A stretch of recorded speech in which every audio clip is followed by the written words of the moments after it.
mahasiswa aktif di UIN Gus Dur. Tahun masuk 2019, saat ini masih berjalan ke semester 9 dan ini sedang detik-detik pengumpulan tugas akhir. Begitu. Ya, nah selain itu saya juga alhamdulillah berkesempatan untuk mengikuti program Study of the U.S. Institute for Student Leaders 2023 di Temple University, Philadelphia, Pennsylvania, USA pada Juni hingga Juli 2023. Nah, saya baru pulang ke Indonesia itu tanggal 27 Juli kemarin. Seperti itu, dan saya di sana belajar mengenai religious diversity and democracy. Seperti itu, Mbak Indah. Oke, religious diversity and democracy. Menarik sekali ya, tentang macam-macam agama dan kemudian demokrasi ya dalam beragama. Nah, mungkin Mbak Farah bisa cerita ini kenapa sih Mbak Farah bisa sampai ke sana dan caranya apa, kemudian sharing ke kita experience-nya Mbak Farah terkait di sana itu ngapain aja. Kemudian sama ini, apakah bahasa ya language become obstacle for you ya, karena kan kita tahu kalau keluar negeri, kalau keluar negeri berarti harus bisa berbahasa Inggris, harus bisa bahasa asing atau bahasa negerinya sana gitu. Nah, mungkin Mbak Farah bisa ceritain dulu deh. Oke, Mbak Indah, terima kasih. Jadi pada awalnya akhirnya bisa mengikuti SUSI 2023 ini diawali dengan informasi dari salah satu dosen saya di UIN Gus Dur di Fakultas Usuluddin Adat dan Dakwah. Waktu itu posisinya saya lagi KKN dan udah semester 7 berarti, dan syaratnya itu salah satunya adalah masih menjadi mahasiswa dan ketika mendaftar itu jangan lulus dulu. Jadi saya waktu itu bingung antara mau daftar atau enggak karena udah mahasiswa akhir dan punya cita-cita pokoknya harus selesai semester 8 seperti itu. Tapi setelah saya pikir-pikir, saya juga diskusi sama teman saya dan ternyata tidak ada salahnya untuk mencoba waktu itu, dan alhamdulillah saya dibantu sama teman saya karena teman saya sudah lebih berpengalaman untuk exchange ke luar negeri. Waktu itu teman saya dari UIN Salatiga, belum banyak dari UIN Pekalongan yang exchange ke luar negeri. Kalaupun ada itu sudah sangat lama alumninya, jadi saya tidak ada engagement ke mereka, jadi saya memanfaatkan teman-teman saya dari luar Universitas Pekalongan. Universitas Pekalongan, UIN Pekalongan. Terus Arius ketawa. Terus ya udah pada akhirnya mendaftar. Awalnya kurang pede juga karena background saya ini komunikasi dan penyiaran Islam, sedangkan temanya itu religious diversity and democracy. Saya mikir-mikir apa yang bisa membuat mereka percaya sama saya dengan background saya yang komunikasi ini. Setelah saya diskusi sama teman saya tanya kira-kira apa ya yang bisa beririsan dengan background saya terhadap tema. Nah, ternyata kalau kita bedah lagi, komunikasi itu spektrumnya luas sekali, dan salah satu senjata dari religious diversity sama demokrasi ya pasti komunikasi juga include seperti itu. Itu yang saya tulis ketika saya mendaftar untuk program ini. Karena saya mahasiswa komunikasi, saya tertarik mendalami isu ini karena menurut saya komunikasi is the best weapon to spread the value of religious diversity and democracy. Setelah itu juga saya memperkenalkan diri saya sebagai seorang presenter di Bagi TV, dan salah satu undang-undang penyiaran dari KPI itu menjelaskan bahwasanya seorang yang bekerja di dunia broadcast TV itu tidak boleh menyiarkan hal-hal yang menyinggung sara, begitu, tidak boleh menyinggung agama lain yang pada intinya melukai komunitas-komunitas lain ataupun agama-agama lain seperti itu. Ya itulah yang saya bawa begitu. Sampai akhirnya alhamdulillah diterima untuk masuk wawancara, dan di situ diwawancara oleh staf dari US Embassy Jakarta dan satunya lagi adalah dari diplomat Amerika Serikat. Di situ saya ditanya lebih dalam lagi mengenai apa yang saya tulis. apa tujuan saya ikut program, apa rencana saya setelah ikut program secara profesional dan secara pendidikan seperti itu. Secara sosial, secara profesional ditanya, saya jawab seperti apa yang saya tulis.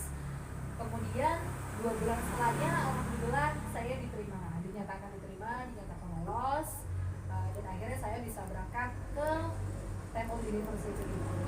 Begitu, Mbak. Oke. Pertanyaan kedua tadi, apakah bahasa menjadi obstacle ya? Oke. Bahasa jadi obstacle. Ya, baik. Jadi cerita dimulai dari seleksinya itu sendiri. Karena seleksinya itu juga berbahasa Inggris, pasti itu tantangan tersendiri. Karena saya sebagai seorang mahasiswa jujur belum pernah belajar bahasa Inggris dalam hal seintens itu begitu ya.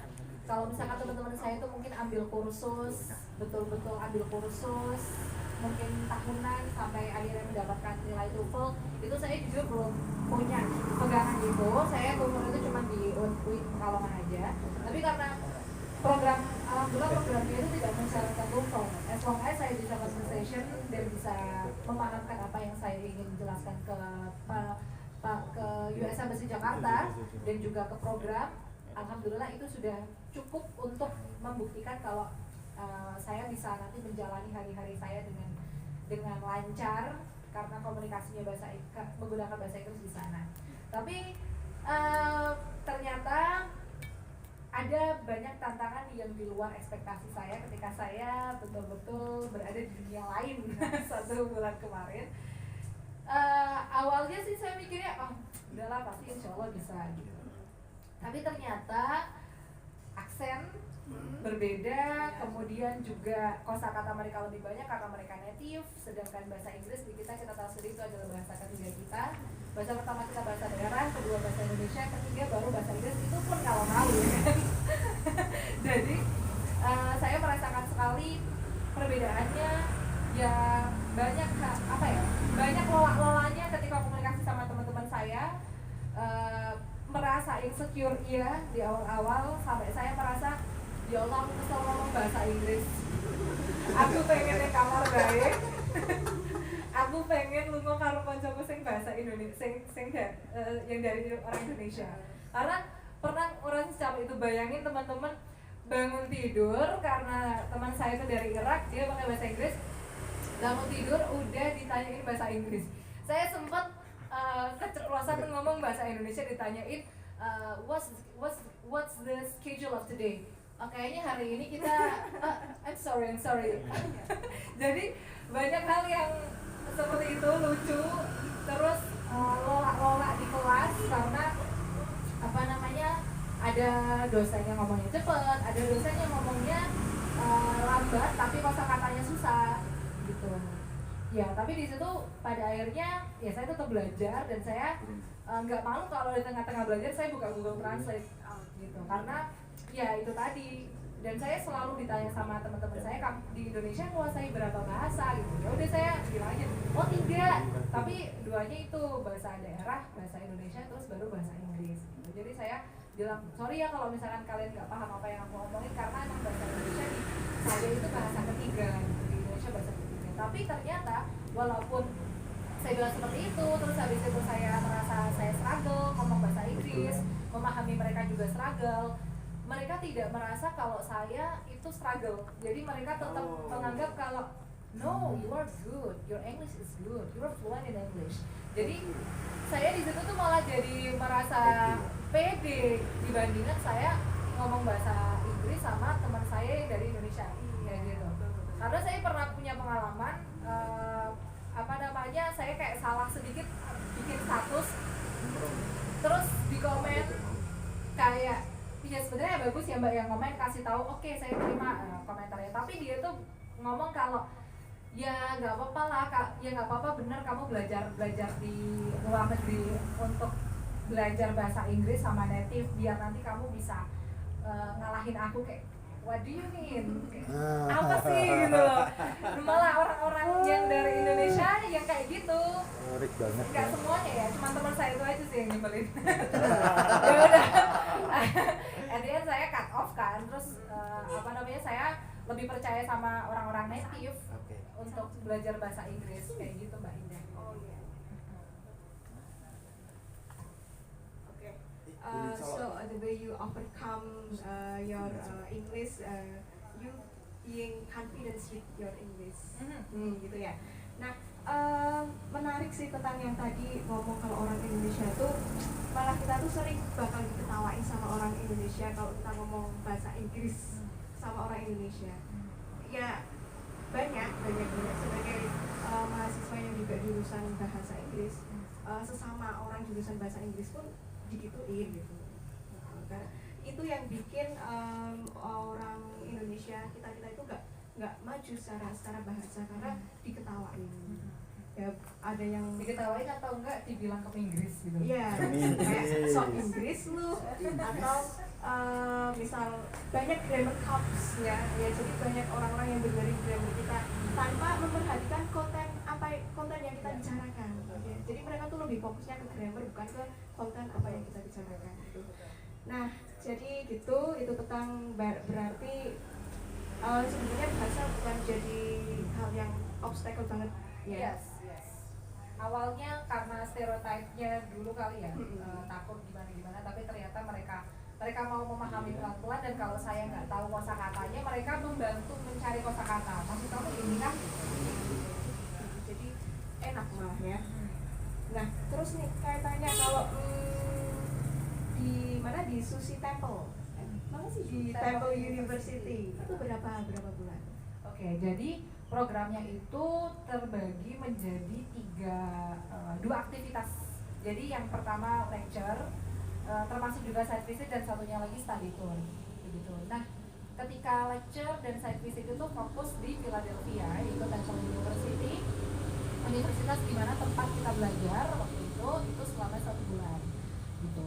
1 bulan itu kita tinggalnya di dormitory, kemudian hari-hari kita lecture ke kelas, setelah itu nanti side visit ke tempat-tempat ibadah, kemudian setelah itu diakhiri di Philadelphia itu kita ditutup dengan presentasi Community Action Plan. Jadi seperti yang tadi saya bilang, kalau di seleksi itu kita ditanya apa yang akan kita buat setelah kita pulang, nah itulah kita disuruh mempresentasikan itu gitu. Jadi Community Action Plan kita itu saya kerjasama sama kelompok Indonesia, jadi nggak cuma saya, itu nanti insya Allah ingin buat camp diversity di negara asli teman-teman. Jadi mungkin teman-teman dari sekolah Sogan nanti bisa berpartisipasi, tapi ini sedang ongoing karena ini kita lagi godok, karena juga nanti pinginnya kerjasama juga sama Meridian International, di mana itu event organizer-nya waktu di sana, atau enggak pengen kerjasama juga sama US Embassy Jakarta seperti itu.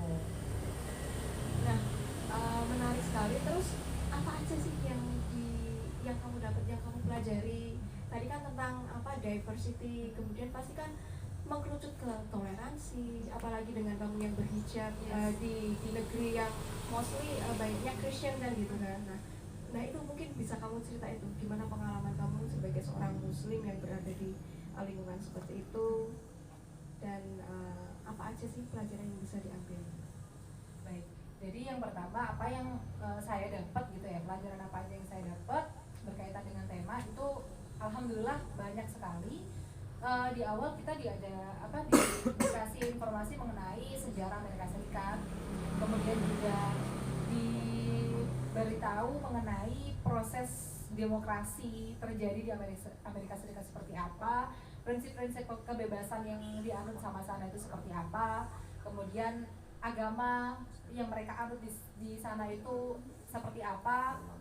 Kita dikasih tahu konsep tentang Kristen, kita dikasih tahu tentang konsep Islam lagi. Kita sebagai Muslim juga kita diperkenalkan lagi mengenai kalau Muslim itu nggak cuma satu, banyak sekali, dan dua sisinya itu yang paling besar yaitu Sunni dan Syiah, dan di sana partisipannya juga terdiri dari Sunni Syiah, kayak saya perwakilan dari Sunni, ya teman saya juga ada yang dari Syiah seperti itu. Kemudian diskusi mengenai Hinduism, Buddhism, Bahai, salah satu agama yang kayaknya baru denger ya. Terus habis itu sih dan Yahudi juga. Jadi itu yang saya dapatkan. Nah, kalau berbicara mengenai pengalaman personal saya seorang hijabi, alhamdulillah baru. Kayaknya sih awal-awal saya takut apakah mereka masih Islamophobia. Ya pasti some of them still have that Islamophobia. Tapi ternyata di Philadelphia itu kan kotanya itu julukannya the city of brotherly love, berarti cinta persaudaraan begitu. Di sana memang pendirinya sendiri William Penn itu menginginkan kota itu sebagai kota tempat seluruh perbedaan ada di situ. Jadi Muslim pun sebenarnya mereka tidak merasa asing juga di situ karena banyak juga komunitas-komunitas yang minoritas yang tinggal di situ. Jadi di Philadelphia punya prinsip dan selalu menggembar-gemborkan bahwasanya di sini tidak ada mayoritas, semua minoritas. Semua minoritas. Jadi kita tidak merasa gimana-gimana dan alhamdulillah saya malah merasa seneng kalau di sana jalan begitu ya, karena saya pakai hijab pasti recognize kalau saya muslim. Orang-orang muslim sana yang papasan sama saya selalu salam, assalamualaikum, assalamualaikum. Kalau di sini kan enggak, karena mayoritas muslim kayak assalamualaikum kayak cuma mau masuk ke rumah aja, mau pidato assalamualaikum. Tapi kalau di sana setiap menjumpai seorang muslim atau muslimah mereka akan salam. Itu yang buat saya senang sekali. Dan lagi pengalaman yang paling berkesan sebagai seorang muslim di sana ketika merayakan Hari Idul Adha di sana.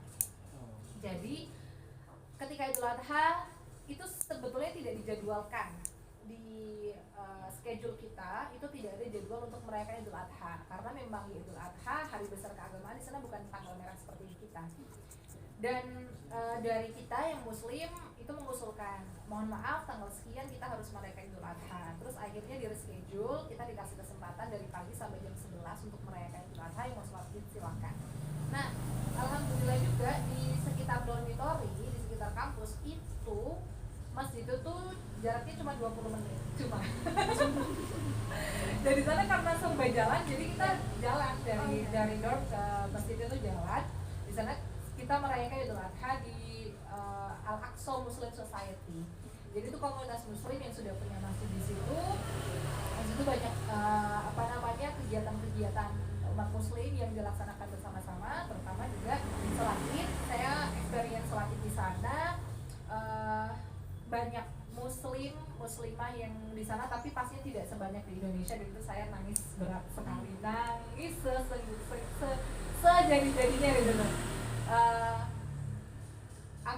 Walaupun nggak berkesempatan sholat pada waktu itu, tapi kan saya duduk di paling belakang melihat aktivitasnya. Itu ya sangat merasa punya keluarga kedua.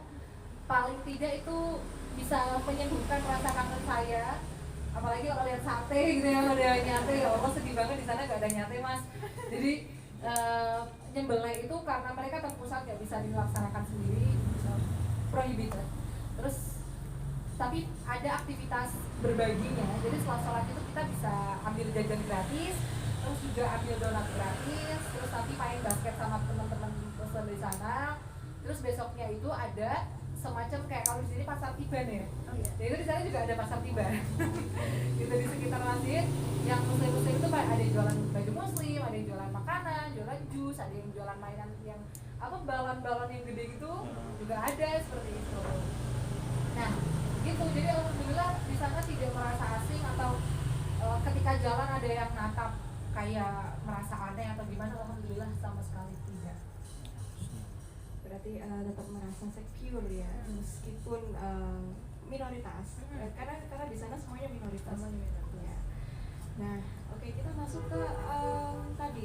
Kita kan tadi sudah sempat ngobrol ya tentang bahwa kamu ngikutin apa aja lecture, kemudian apa aja side visit, kemudian ada 3 kalau nggak salah ya, lecture, side visit, dan study tour. Nah, aku tertarik nih di bagian yang lecture. Nah, yang lecture itu ngapain aja sih? Maksudnya apa yang dibahas atau apa yang the lecture trying to deliver to the audience. Coba Oke, mungkin bisa dikasih tahu dulu. Ya, ya. Jadi ini ada gambar fokus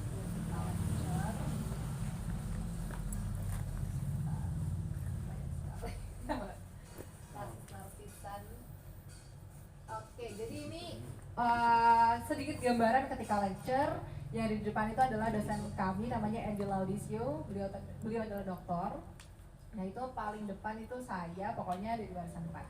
Nah, apa yang kita pelajari di lecture banyak sekali. Kebetulan ini kalau tidak salah membahas mengenai sekularisme gitu. Jadi kita ya selayaknya lecture yang ada di kampus-kampus ya. Dosen deliver the material and then we discuss about it. The thing is we discuss it. Jadi kita di sana dituntut untuk selalu bertanya. Jadi mereka kasih konsep, kalau di sini biasanya kan dosen itu kasih materi, nanti ada spare waktu, silakan yang mau tanya-tanya. Kalau di sana kalian mau nyetop di bagian manapun boleh. Walaupun baru ngasih judul ya, langsung mau tanya, kenapa kok judulnya itu nggak apa-apa banget. Jadi suasananya sangat aktif sekali, tapi juga tidak chaos juga. Jadi mereka tahu bagaimana harus bertanya, dan si dosen pun nggak masalah kalau harus diinterupsi di tengah-tengah dia ngomong.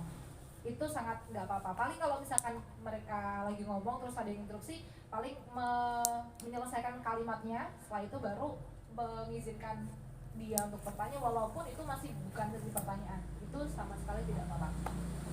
Nah, di sini kita bahas mengenai yaitu sekularisme, kemudian juga mengenai LGBT juga, mengenai agama-agama baru, kemudian ada satu tema juga mengenai lingkungan, tapi dari perspektif agama.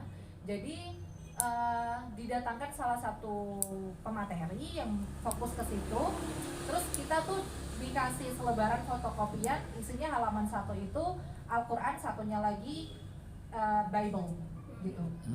Nah, di Al-Quran itu kita dikasih tahu surat, mohon maaf saya lupa suratnya apa, tapi pada intinya menceritakan mengenai kisah pembuatan atau penciptaan dunia begitu. Penciptaan alam semesta, terus juga yang Bible-nya itu juga yang di part the book of Genesis, yaitu penciptaan alam semesta itu. Jadi dikomparasikan dan ditekankan bahwasanya ternyata seluruh agama itu menghendaki ada kita menjaga lingkungan kita gitu. Karena Tuhan itu menciptakan bumi ini sudah sedemikian rupa, dan kita di Al-Quran pun harus menjaga, dan di Bible pun juga sama-sama harus menjaga. Jadi mereka punya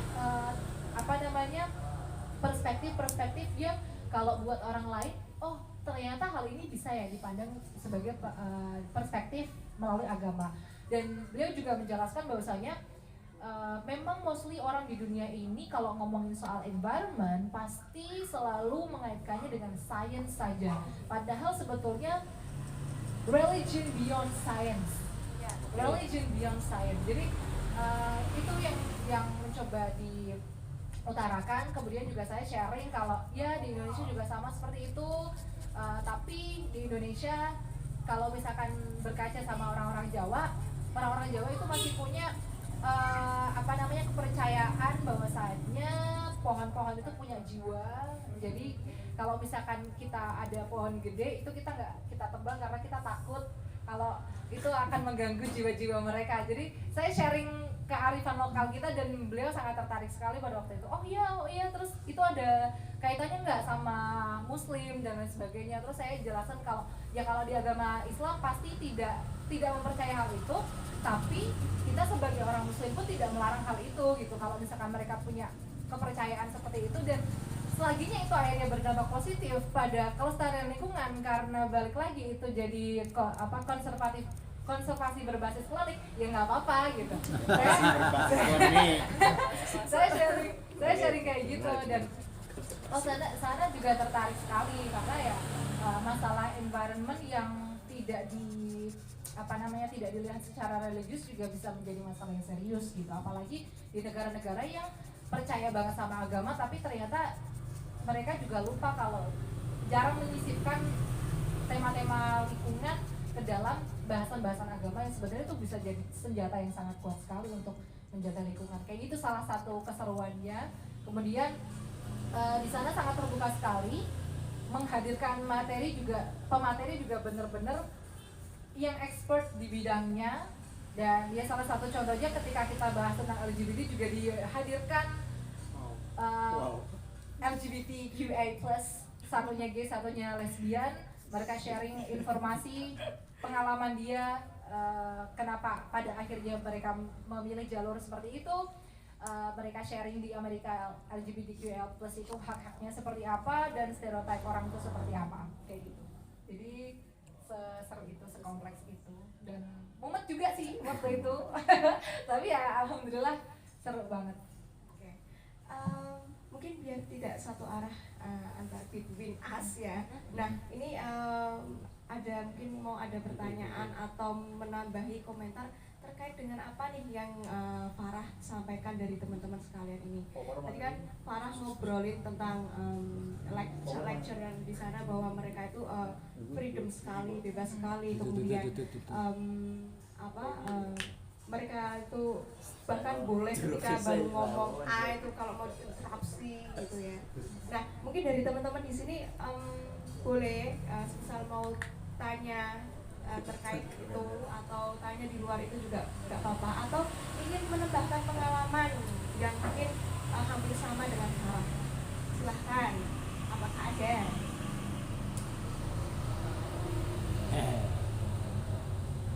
Ayo. Ada? Apa yang ngomong sih?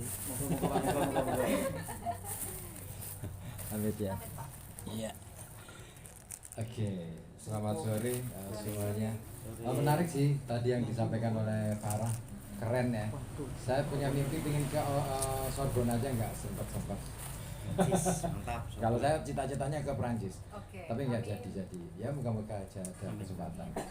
Tapi ini benar sih, ketika ngomongin dunia pendidikan kita ini bukan dunia pendidikan tapi dunia pengajaran. Itu dia, makanya dosen kecenderungannya netel materi gitu kan, sementara nggak pernah memberi kesempatan kepada mahasiswanya untuk memahami terlebih dahulu. Efeknya yaitu tadi, akhirnya doktriner banget, deduktif banget, pengetahuan yang dia bawa itu sebenarnya isi berlaku atau enggak kita nggak ngerti. Dan yang paling konyol lagi kan itu tadi, cara mengajarnya ya begitu ya. Makanya saya termasuk orang yang nggak seperti anti banget lah dengan cara pengajaran yang seperti itu. Tapi siji ora demokratis, yang keloro nggak mencoba mengajak mahasiswa itu untuk ngerti itu kan basisnya itu pengalaman, bukan baca, ya kan. Nah membaca itu kan ada banyak hal, bisa membaca teks, bisa membaca tanda-tanda alam, bisa membaca fenomena yang ada di sekitar. Itu yang tidak pernah diajarkan di kampus-kampus kita, itu kelemahan. Tapi dengan pengalaman Farah kan akhirnya kan jadi tahu ya Farah ya, akhirnya ternyata kok ngene toh, kudune iki pendidikan ngene iki. Nah ini misi untuk kamu nih akhirnya. Terus yang kedua saya mau nanggapin yang ini tadi, apa sih tadi ngomong soal apa sih? Environment issue, itu penting banget. Menarik ketika dirimu tadi ngomong bahwa dalam kepercayaan orang Jawa ada begini. Itu keren. Padahal itu pun juga diamini di dalam agama loh. Karena dalam kisah-kisah agama, dalam kisah-kisah Nabi pun ada Nabi berkata dengan pohon kurma. Ada juga Nabi Sulaiman yang ngobrol sama binatang. Nah artinya apa? Semua itu saling berkait.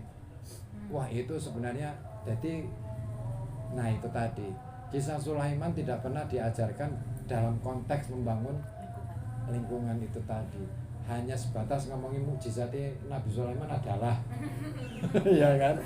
Lo bisa nih bercerita. Kita dipaksa untuk mengimajinasikan hal yang kalau kayaknya itu tuh cuman kayaknya tuh karena Nabi Sulaiman yang kayak gitu, jadi bisa kayak gitu. sebenarnya kita bisa melakukan hal yang sama seperti yang Betul, Sulaiman. iya, Tapi caranya makanya. aja beda. Betul, makanya itu sebenarnya kan sindiran ampuh, kitanya aja yang kurang update gitu loh.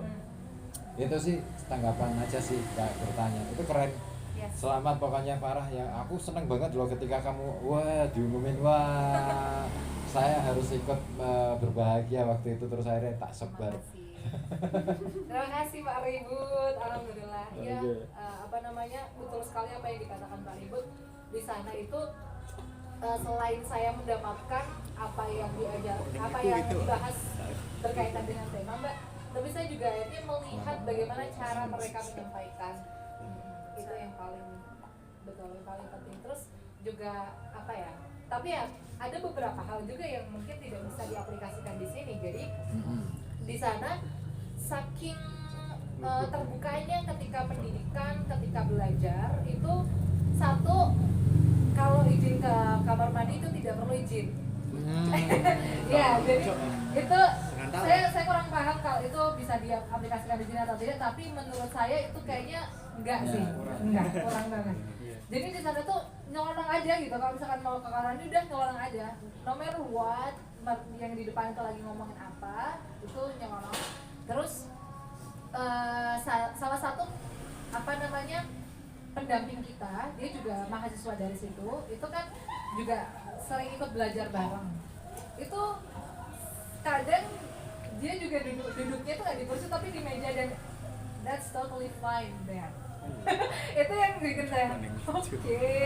Terus habis itu di dalam kelas duduk jengkeng, di depan dosennya juga tidak apa-apa. Masalah pakaian juga sangat bebas. Mohon maaf bukannya mengomentari dosen saya, kalau bisa dilihat juga dosen saya sangat casual sekali. Nggak peduli casual, it's okay. Tapi kalau di sini juga kalau misalkan casualnya pasti tetap yang menurut kita sopan gitu ya. Kalau di sana karena tidak ada definisi itu, tidak ada batasan-batasan itu sendiri, nggak apa-apa seperti itu. Jadi kayak misalkan cowok-cowok kuliah pakai celana pendek, it's okay. Cewek juga it's okay. Baju terbuka it's okay, seperti itu. Itu yang mungkin tidak bisa diaplikasikan di kita gitu. Jadi itu adalah garis bawah yang saya pengen kasih tahu juga ke teman-teman. Jadi kalau sistemnya, cara mereka menjalankan diskusi itu memang sangat bisa diacungi jempol, apalagi soal waktu gitu ya, baik memulai maupun mengakhiri. Terus habis itu apa namanya, cara memberikan kesempatan, terus cara menghidupkan diskusi juga mereka sangat bisa sekali. Tapi ya itu, kalau di luar itu memang ya jangan ditiru lah gitu. Oke, Tanya Bapak. Mas. Mas. Oke, Mas. Wow, soal kawin. Nah, ini Mbak Karya, sama seperti Pak Ribu tadi, jadi termasuk ketika lihat pengumumannya, kalau Pak Ribu ngucapin selamat, saya tak tambahi Pak, tak tagih langsung. Ini kapan? Gue pokoknya kudu berbagi langsung tak tagih Pak. Oh iya, Makanya iya, ketika iya, kabar iya. pulang langsung tak tagih kapan regone? Oke, Agustus pertama Pak. Nah, itu yang biasanya luput oleh teman-teman atau orang-orang yang ketika melakukan perjalanan dinas untuk diamanahi untuk belajar, diberi kesempatan untuk belajar di tempat lain. Itu entah guru apa kudune harus didiseminasikan, kan seperti itu, harus dibagikan. Karena tidak semua orang dapat kesempatan itu, dan Farah termasuk orang yang sangat beruntung untuk bisa berangkat ke sana. Itu. Nah, yang ingin saya tanyakan, saya ingin tanya nih, dengan negara industri, apalagi tadi mulai membahas mengenai isu lingkungan, di mana mereka atau industri ini kan mengeksploitasi lingkungan untuk kekayaan mereka. Nah, bagaimana sudut pandang entah dosen atau mahasiswa di sana ketika membahas lingkungan, memposisikan lingkungan sendiri, environment itu diposisikan sebagai objek atau subjek? Kalau di kita kan sebagai subjek juga Pak ya, apa kita di apa mau bahas mengenai Idealnya subjek. idealnya subjek. Nah, itu kalau di sana bagaimana? Oke, jadi sebetulnya keadaan mereka ya tipis sekali dengan Indonesia sebetulnya. Kita memang seharusnya mengendaki kalau environment itu sebagai subjek. Di sana pun sedang berusaha untuk melakukan itu. Jadi mereka memang memang masih berusaha juga dalam hal, terutama dalam hal industrinya, karena kalau udah masuk ke industri itu kayaknya memang udah sangat sulit untuk diintervensi karena lagi-lagi masalah ekonomi yang masih menjadi pegangan mereka gitu. Cuman kalau misalkan dilihat kita melihat situasi dan kondisi mereka, sungai-sungai yang lebih bersih, kemudian juga pengolahan limbah juga sangat tertata.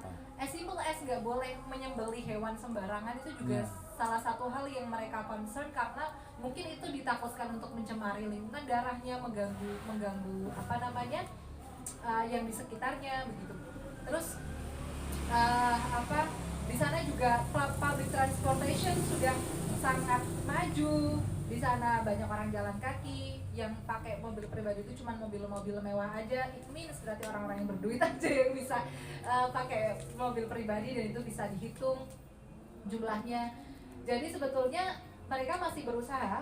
Kita nggak bisa bilang kalau mereka udah perfect kalau soal lingkungan. Enggak juga. Mereka tetap masih berusaha untuk menyelesaikan problem-problem itu. Tapi yang bisa kita jadikan pelajaran adalah ya usaha mereka beyond kita, lebih dari kita, dan soal kesadaran itu sudah sangat luar biasa. Contoh, saya juga tinggal sama keluarga asuh. Jadi kita dikasih kesempatan tinggal 2 hari bersama keluarga Amerika Serikat. Nah, alhamdulillah saya dapat keluarga di suburban Philadelphia. Jadi tempatnya itu kalau kayak di sini kajian gitu ya. Banyak pohon-pohon gitu-gitu, banyak sungai, environment-nya masih oke, masih bagus. Di sana rumahnya tuh rumah orang-orang kaya semua, jadi kayak villa-villa gitu-gitu. Tapi mereka kayak tetap menjalankan kehidupan seperti country people gitu. Jadi orang-orang pedesaan seperti itu. Nah, keluarga yang saya tempati itu dia kerjanya di kota, tapi tinggalnya di suburban. Ketika saya jalan-jalan bareng sama keluarga, terus kan saya bawa air mineral. Terus habis itu udah habis itu kayak saya tanya, saya ini mohon maaf ini saya mau buang ini di mana ya? Oh no need, you don't need to throw it, we will recycle. Yeah. Give it to me, I'll keep this, and I'm gonna recycle. Gitu. Jadi oke. Terus nggak sampai di situ, sampai rumah saya makan ayam. Terus saya bingung karena saya nggak melihat tempat sampah di situ. Tempat sampah di mana? Saya mau buang tulang ayam. Oh iya sini gitu kan. Dia bawa plastik, dia masukin plastik, dia masukin kulkas. Saya bingung, kok sampah dimasukin kulkas sih gitu kan. Oh iya, satu ini biar nggak tinggi, kedua kalau ini udah banyak kita mau bikin kompos pakai ini gitu. Terus setelah itu juga masalah sampah itu betul-betul dipisahkan, mana yang waste, terus mana yang plastik, mana yang can, mana yang logam-logam itu betul-betul dipisahkan. Dan saya melihat sendiri, ibu saya namanya Heather, itu dia ngompos, jadi kayak cuma ditaruh di kayak Tupperware aja mbak, nggak yang gimana-gimana. Pokoknya yang setelah motong-motong sayur ditaruh di situ, motong-motong buah taruh di situ, habis itu ditutup. Setelah udah nanti dia sebarin aja ke tanaman-tanaman yang ada di samping-samping rumahnya itu. Sederhana itu. Iya, sederhana itu. Dan ketika hari saya udah berakhir sama mereka, saya harus pindah lagi ke dorm. Di jalan saya dianterin sama Heather. Kita ngomongin tentang itu, saya bilang saya nggak nyangka keren, ternyata kalian sangat seconcern itu untuk masalah lingkungan. Iya, bahkan kita aja di rumahnya ada panel surya, dan saya baru tahu kalau rumahnya ada panel surya. Jadi sekeren itu mereka dalam hal recycle. Bahkan ketika grocery, mereka milih tempat yang organik, 1, 2, yang semuanya itu refill. Jadi supermarketnya tuh semuanya refill gitu. Jadi cuman ada keran-keran, misalkan mau sereal tinggal dibuka kerannya, dan kita bawa kantong-kantong sendiri, bawa cup-cup sendiri.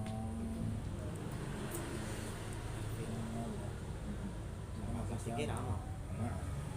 Jadi mereka tetap berusaha untuk menyelesaikan problem itu, tapi aksi nyatanya itu sudah sangat banyak. Gak cuman hanya, mohon maaf, gak cuman hanya green campaign dari NGO aja, tapi betul-betul kesadarannya sudah masuk ke setiap pribadi masing-masing.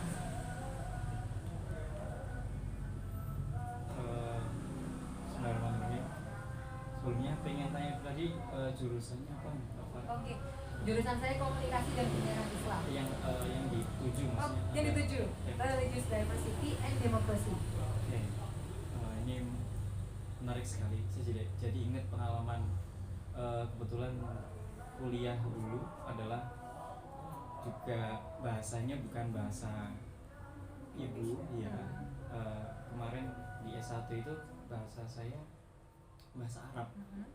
Jadi ngerasa gimana vibes-nya ketika bayangin dari pertama bangun sampai kemudian ya 6 jam kita di kelas, hari itu 6 jam di kelas bahasa Arab semua. Itu sebulan pertama pusing sekali ya. Mual gitu ya. Bahasa Arab itu apa ya? Iya, kadang capek dengerin dosennya juga. Nah, tapi akhirnya ketika sudah terbiasa setahun, 2 tahun, 5 tahun dan kita jadi ngomong juga lancar, bersyukur sekali ya. Kemudian tadi yang pengen saya garis bawahi, saya tertarik malah di bagian tadi ya, ada 2 pembelajaran katakan Bible dan Al-Quran ya. Bidang saya mungkin di situ ya. Itu menarik sekali. Misalkan penciptaan langit tadi ada di surat At-Tolak sama Al-A'raf juga ada. Allati khalaqu sab'a samawati ya. Ini diciptakan 7 lapis, 7 hari prosesnya.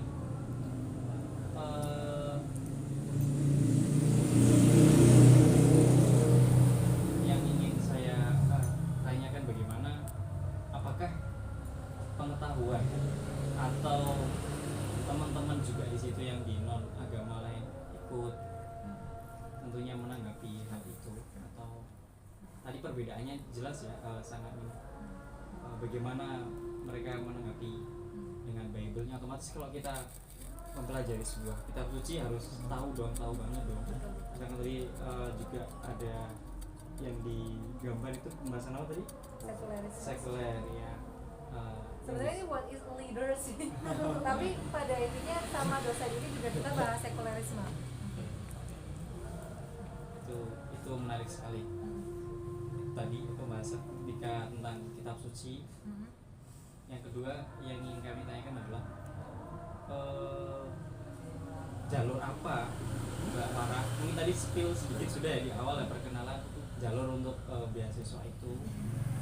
Terus info-info, spill dong info yang bisa buat kita, karena jujur setelah saya mengenyam pendidikan dengan bahasa Arab itu, saya bukan malah pengen ke Timur Tengah kan, karena paling gitu toh, walaupun pembelajaran saya di Indonesia, cuman lingkungan saya semuanya dosen-dosen semuanya dari luar negeri semua, sedikit banyak sudah tahu oh ini Timur Tengah kayak gini.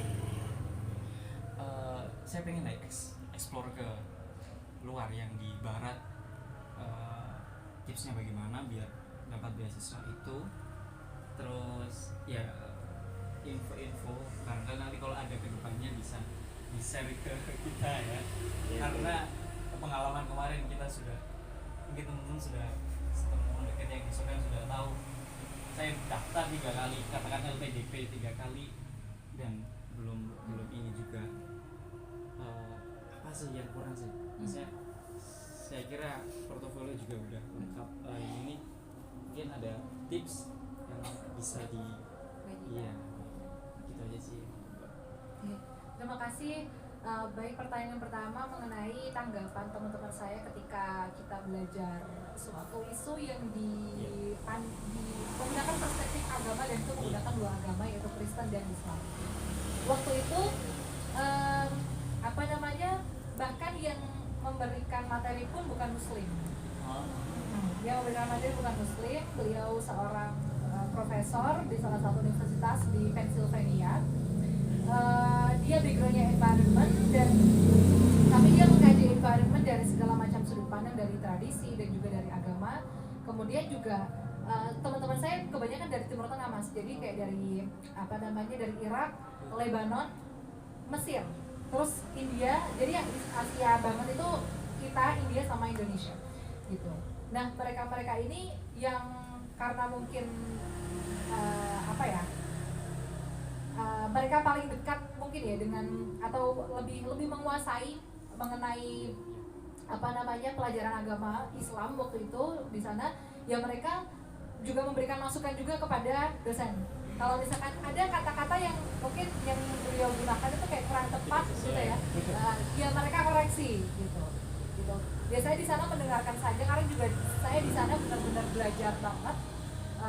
Terus mereka berani untuk mengoreksi, kayaknya menurut saya bukan seperti ini yang dimaksud, tapi mungkin seharusnya seperti ini begitu. Nah kalau soal Bible dan lain sebagainya, pandangan Muslim terhadap itu ataupun sebaliknya, mereka juga sangat terbuka. Bahkan ada diskusi mengenai Christianity, dan itu yang menyampaikan langsung dari co-founder Dialogue Institute, Profesor Leonard Swidler.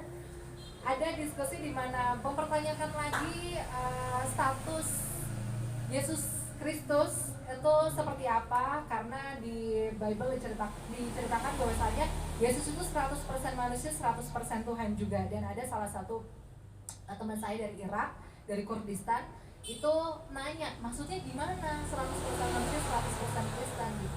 Sebetulnya itu diskusi-diskusi yang sudah sangat lama sekali dan klise untuk didiskusikan, tapi mereka tetap mau mendiskusikan itu gitu. Dan ada juga teman saya dari Mesir, dia Kristen Ortodoks, ditanya sama mari Sudah dulu ya.